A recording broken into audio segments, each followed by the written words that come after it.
The city of Baton Rouge is under siege. Hacked and butchered bodies of women turning up strangled with zip ties around their necks, then dumped in empty fields. A serial killer is on a blood-soaked rampage in the dead of night. Every victim was found totally nude. No identification near them, making it very hard to find their identity. Nervous and frustrated cops are stumped.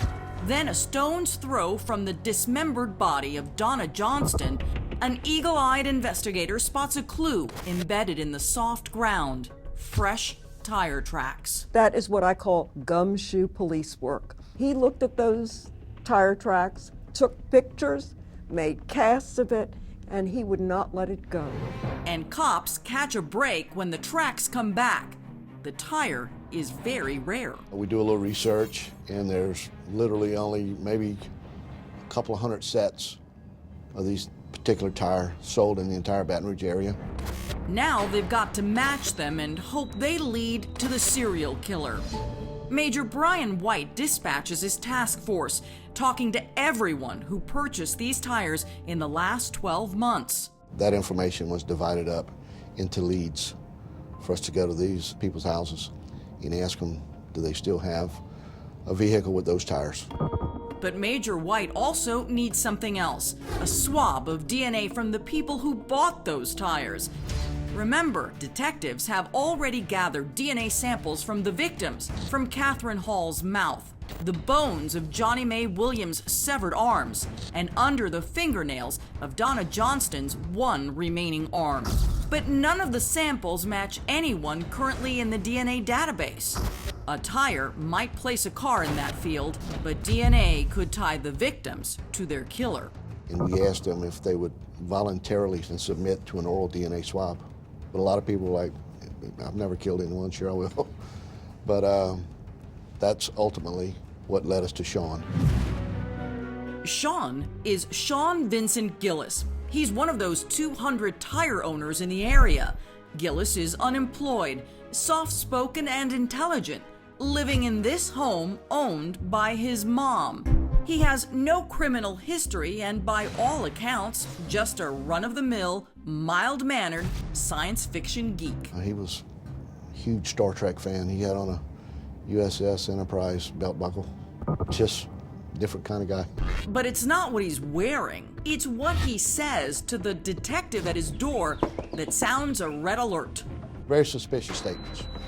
Then another investigator tells Detective White something that sends a shiver down his spine. And he said, Brian, you're not gonna believe this. He said, this guy knows one of the victims said she's ridden in his car. Sean is now admitting that he knows Johnny Mae. He said Johnny Mae Williams was a friend of his. Said, oh, and matter of fact, she's ridden in my vehicle before.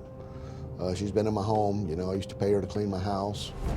Gillis even admitted to being near the crime scene and offered a strange excuse as to why his tire tracks were in that field when police asked him to come down for what they called a little friendly Q&A. I had some beer, needed to go to the bathroom real bad, and knew I wasn't going to make it to the house. He kind of was like, yeah, I was there, but it wasn't at the time of this murder. Yes, I was there, but it wasn't to dump a body. Yes, I was there, but it was to use the bathroom. You know what I'm saying? And my bladder was, how they put it, Cheech and Chong put it one time, my eyes are floating. Yeah. That's how it felt. So he had an excuse for everything. And if cops should find any blood in his car, Gillis has an excuse for that too. And this one is a true original. About a month after we got the car, she got her period. And he made one of the dumbest statements I've ever heard. He said, well, yeah, my wife, Terry, he said at that time she was on her menstrual cycle. She had a period, and it just so, I mean, it's like I said, it looked like a massacre in the front seat. He said, man, and blood just started flying everywhere in the vehicle. Because that was just the craziest story ever. It was insane. And Max said, well, let me ask you this then.